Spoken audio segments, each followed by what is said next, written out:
Hey people, Gen Xer here. Actually got an article from the Independent from the UK. It's a good source. So it's called U.S. Blocks UN Motion for Investigation into Israeli Killing of Gaza Protesters. You guys know obviously that they're slaughtering people over in the Gaza Strip that are maybe not 100% always innocent of not doing any wrong. I'm sure there is a small Hamas effort in there, but for the most part, in general, they're peaceful protesters.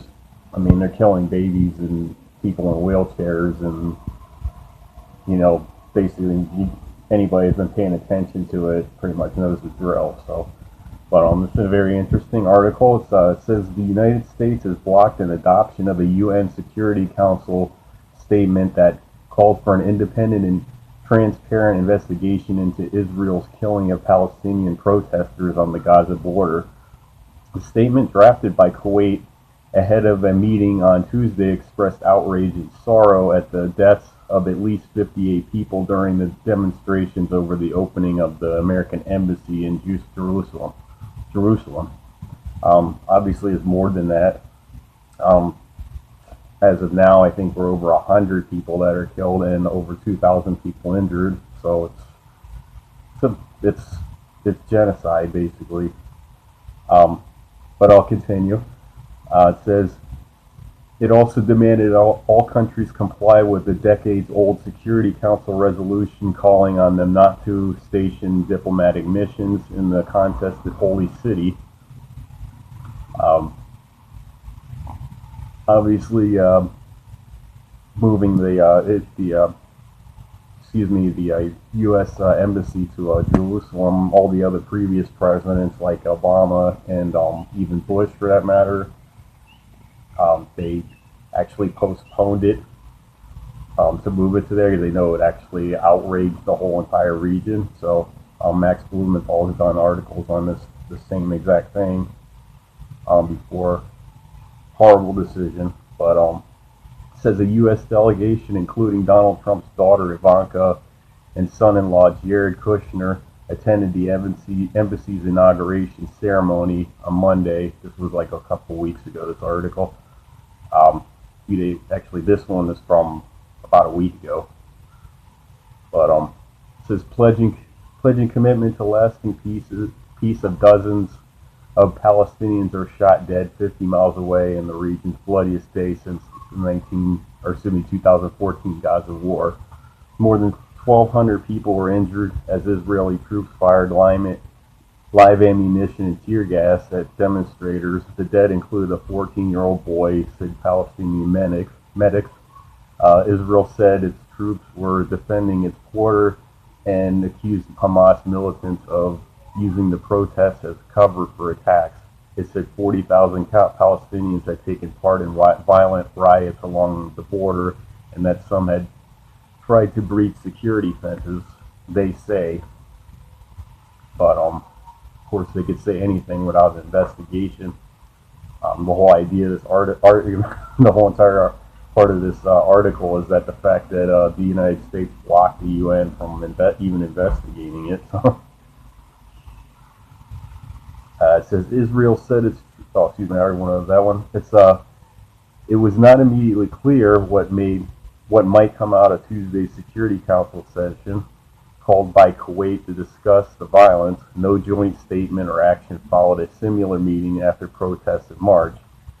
2 UN diplomats speaking anonymously told Associated Press that members failed to reach a unanimous agreement on the proposed statement.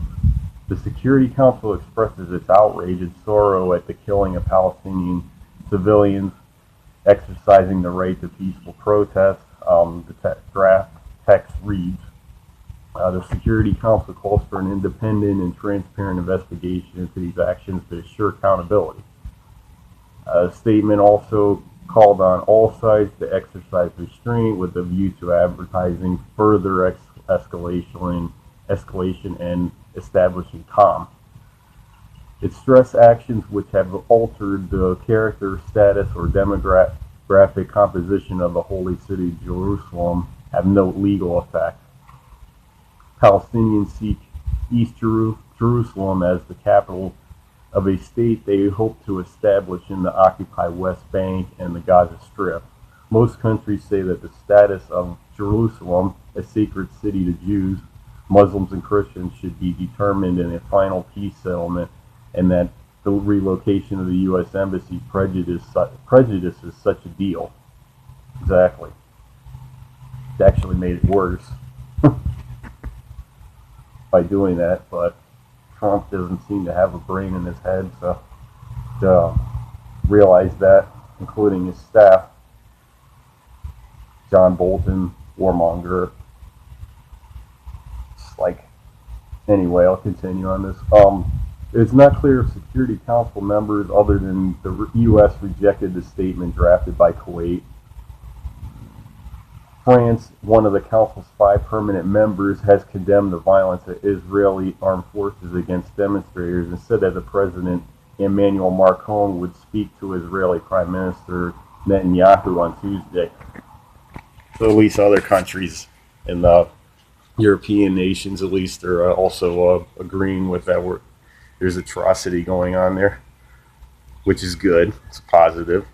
But it says Alistair Burt, the UK's Minister for the Middle East, described the Palestinian death toll as extremely worrying and called on Israel to show greater restraint. But he said Britain would not waver for our support for Israel, right, to defend its borders. It's kind of bullshit. I mean, they're in an open-air prison. It's like ridiculous. I mean, if they want to go and swim, they have to swim in feces because they destroyed all the sewage plants. And then you got Turkey on the other side that has their borders just as tightly sealed as Israel, and they don't want anything to do with them. So, I mean, they're kind of like trapped between Israel doesn't want them and is slaughtering them, and then you got Turkey that's defending their borders in the same similar fashion. So they're trapped in, like I said, they destroyed their sewage plants, so even if they want to go swimming, they're swimming in feces, and they can't get clean drinking water. It's like disgusting how they're treating them.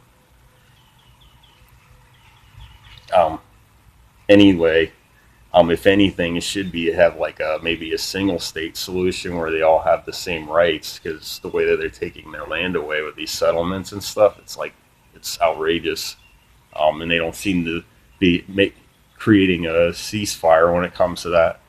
So they're still continuing to take settlements and land away from them as we speak, ever since World War II, essentially. But I'll continue on this, actually, though. It says on Monday, 10 out of the Council's 15 members wrote in UN Secretary General to express profound concern that the 2016 resolution demanding an end to Israeli settlement building on land that Palestinians want for an independent state was not being implemented. Exactly, just what I was just explaining. They're still continuing to take their land away. I mean, the Security Council must stand behind its resolutions and ensure that they have meaning. Otherwise, we risk undermining the credibility of the international system, wrote Bolivia. China, Ivory Coast, Equatorial Guinea, France, Kazakhstan, Kuwait, and the Netherlands, Peru, and Sweden in a joint letter. A month before the president took office in January 2017, the Council adopted a resolution demanding an end to Israeli settlements, with 14 votes in favor and 1 abstention by Barack Obama's administration. Of course, the more that they change, the more they stay the same. Mr. Trump had denounced the resolution and called for the U.S. to wield its veto. UN Middle East envoy Nikolay Mendelov, I think it's Mendelov. Hope I pronounced it correctly. I think it's Russian. Reported last year that Israel was continuing to flout the demand for an end to settlements, which is prohibited by international law. proposed UN Security Council statement expressed outrage and sorrow at Israel's shooting of Palestinian demonstrators and demanded an independent, transparent probe. But of course, the UN blocked it. It's just like with Syria. I mean, still hasn't been an investigation on that, and you know how the news media was saying, like, oh, well, you know, he's going to make a decision within 48 hours. Why is he going to make a decision within 48 hours? You know, why 48 hours? You guys said that. It's the mainstream media. It was like in the deep state, it's setting those guidelines, criteria. Still haven't had a real investigation. I mean, they have been doing some reporting in Aleppo and these areas and stuff, but and actually, the more that they've been looking into it, the more they finding that it was a false flag, and even the doctors that were treating, you know, the kids there and stuff for a supposed gas attack are saying that they're more of a victim of hypoxia or a regular bombing, not instead of a chemical attack. So, but I just see how we're that's the way our nation is right now. We're like this rogue fucking bully nation that goes around the world and basically goes after other people's resources and call them ours, like oil and, you know, rare earth minerals and that sort of thing. Or it said they dropped the petrodollar, which is obviously, you know, where these countries have to convert their money over to dollars, and then they purchase oil, and then in turn they buy back bonds into the United States that prop up and raise the American economy. So if they drop the dollar, or they have resources that we want, we invade them. Look what they're doing in Iran. Same thing. They just dropped the dollar and went for the euro. It's the same thing. And now all of a sudden, like, oh, you know, conveniently it was right after he dropped out of the nuclear deal, and then they're saying, well, now they're still building nukes, even though they've been complying with everything by international law. So it's like rogue nation. It's disgusting what we're doing all over the world, including Israel and Saudi Arabia and the Emirates too. So we're selling both of them weapons. So, and Raytheon, you know, Boeing, all these other military contractors and stuff. It's disgusting. But it comes to an end on it, man. It's the only thing I can say is, man, you got to get some vote for your local candidate that's anti-war, definitely anti-intervention to get us out of the wars. Support the Democratic Socialists of America or the Justice Dems, or, you know, even if it's a viable Green Party candidate would be fine, as long as they have, you know, you're able to even vote for one in your state. So, but there you go. So, yeah. So, UN tries to do a investigation into Gaza Strip slaughter that's going on there. U.S. blocks it. Can I say? Sad state of affairs we're in, but got to get some progressives in there, man. Get rid of Trump too, but you know, having a fake populist wave, left wave, is not the idea either. So last time, hopefully, I can get some real hard, you know, populist left people in there to get the fuck out of this shit. So, nice to talk to you guys again. Make a new video. It's been a little tough for me with my data on here and stuff, but I'm still trying to plug away and find some good articles for you. Like I said, this was independent UK, so it's obviously a pretty good source. Anyway, keep your heads up out there, and take care. Thanks for watching. Hit the subscribe if you like it, and I'll talk to you guys again. Peace.